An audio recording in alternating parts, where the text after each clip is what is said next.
నమస్కారం. ఈ రోజు నుంచి రాష్ట్రంలో ఇంకొక అధ్యాయానికి తెరలేపాం. ప్రజాప్రభుత్వం అంటే ఏమిటో, ప్రజలకి ప్రభుత్వ నిర్ణయాలు మేలు చేసే విధంగా ఏ రకంగా ఉంటాయి అనే దానికి నిదర్శనం ఈ రోజు నుంచి రాష్ట్రంలో అమలు చేస్తున్నటువంటి ఉచిత ఇసుక విధానం. మేము ఎన్నికల ముందు చెప్పాం, ఇదేదో ఎన్నికల లబ్ధి కోసం చెప్పలేదు. ఆనాడు జగన్మోహన్ రెడ్డి ఈ రాష్ట్రంలో ఇసుక వనరులు యథేచ్ఛగా దోపిడీ చేసి కొన్ని వేల కోట్ల రూపాయలు దోచుకున్నటువంటి వ్యక్తి జగన్మోహన్ రెడ్డి. ఈ రాష్ట్రానికి 5 సంవత్సరాల కాలంలో ఇసుక వనరుల మీద వచ్చినటువంటి ఆదాయం కేవలం 700 కోట్లు. కానీ జగన్మోహన్ రెడ్డి గారు ఇసుక వనరుల మీద దోచుకున్నటువంటిది 1,70,000 కోట్లు. ఇది కోన రవికుమార్ ఆరోపించడం లేదు, లేదా తెలుగుదేశం పార్టీ ఆరోపణ చేయడం లేదు. సాక్షాత్తు నేషనల్ గ్రీన్ ట్రిబ్యునల్ ఈ భారతదేశంలో ఏదైతే పర్యావరణ పరిరక్షణ కోసం ఏర్పాటు చేసినటువంటి నేషనల్ గ్రీన్ ట్రిబ్యునల్ ఉందో,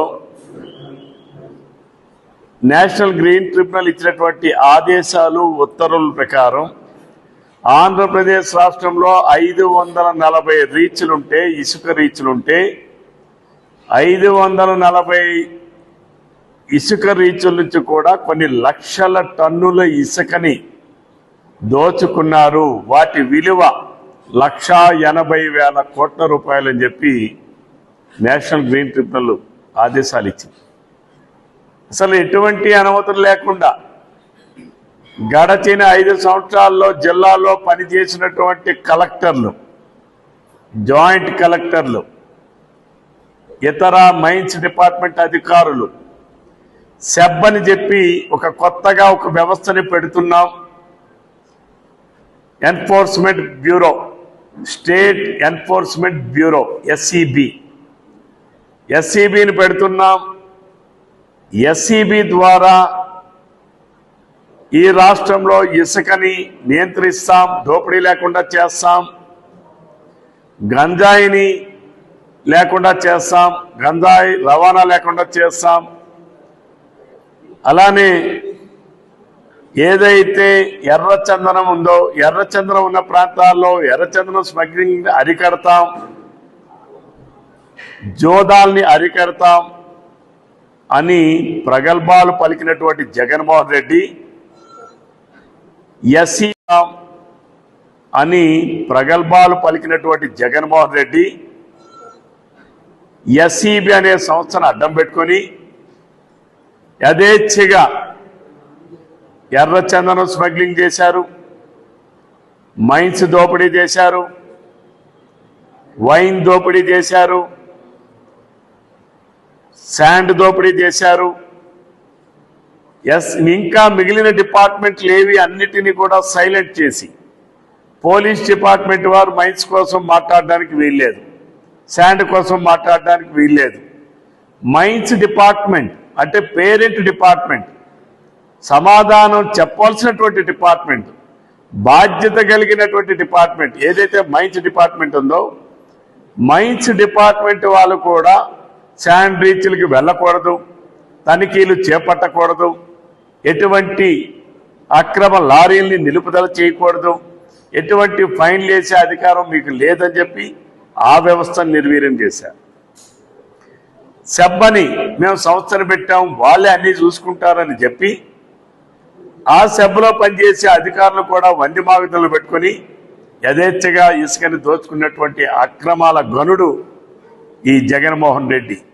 నేను ముఖ్యమంత్రి గారికి విజ్ఞప్తి చేస్తున్నాను, ప్రజల తరపున డిమాండ్ చేస్తున్నాను, భవన కార్మికుల తరపున డిమాండ్ చేస్తున్నాను.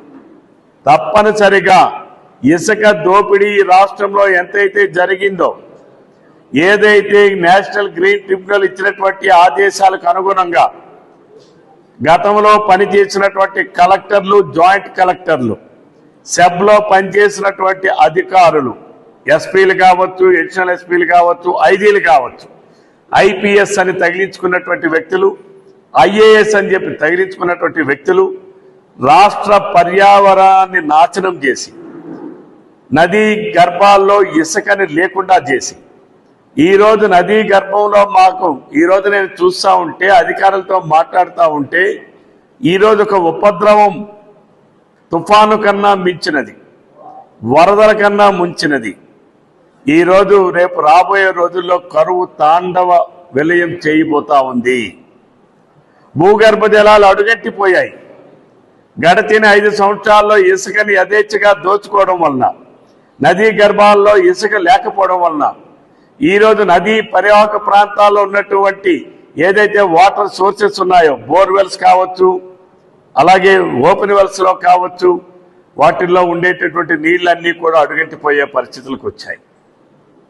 ఈరోజు 200 అడుగులు లోతులో ఉన్నటువంటి బోర్లన్నీ ఎండిపోయే పరిస్థితులు, సూచనలు కనిపిస్తున్నాయి.